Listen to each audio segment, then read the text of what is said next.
खजुराहो के मंदिरों की रहस्यमयी और कामुक मूर्तियां। इसके कई वीडियो और तस्वीरें तो आपने देख ली होंगी, लेकिन आज इसके पीछे की असली फिलॉसफी और इंजीनियरिंग भी जान लो। ये मंदिर मुख्य रूप से शिव, विष्णु और जैन तीर्थंकरों को समर्पित हैं, जिन्हें 10वीं सदी में चंदेल राजवंश के दौरान बनाया गया था। उस दौर में समाज में धर्म, अर्थ, काम और मोक्ष को जीवन का अनिवार्य हिस्सा माना जाता था। इन मंदिरों को बनाने का कारण सिर्फ कला का प्रदर्शन नहीं था।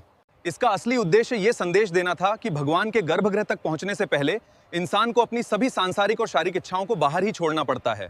इन मंदिरों के समूह में कभी 85 मंदिर थे, लेकिन अब सिर्फ 25 बचे हैं।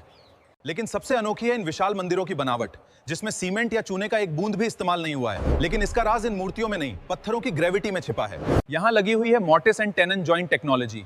इसमें एक पत्थर में उभरा हुआ हिस्सा होता है और दूसरे पत्थर में कटा हुआ स्लॉट यानी खांचा होता है। जब इन भारी बलुआ पत्थरों को एक के ऊपर एक रखा जाता है, तब ये खांचे एक दूसरे में लॉक हो जाते हैं।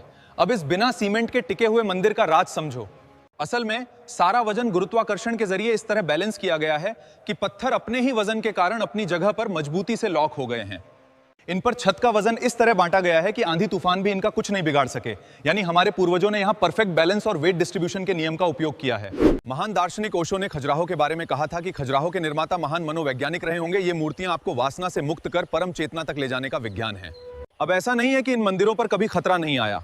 कहा जाता है कि 15वीं सदी में सिकंदर लोदी जैसे आक्रमणकारियों ने इन्हें नष्ट करने का प्रयास किया था, लेकिन ये मंदिर घने खजूर के जंगलों के बीच छिपे होने के कारण बच गए। इसका मतलब है कि प्रकृति और हमारे पूर्वजों की वास्तुकला ने मिल धरोहर को आज तक बारीकी से संभाल कर रखा है। अगर आपको ये वीडियो पसंद आए तो प्लीज चैनल को सब्सक्राइब करें और इसे अपने दोस्तों के साथ शेयर जरूर करें। यही हमें आगे और बेहतर बनाने का मोटिवेशन देता है।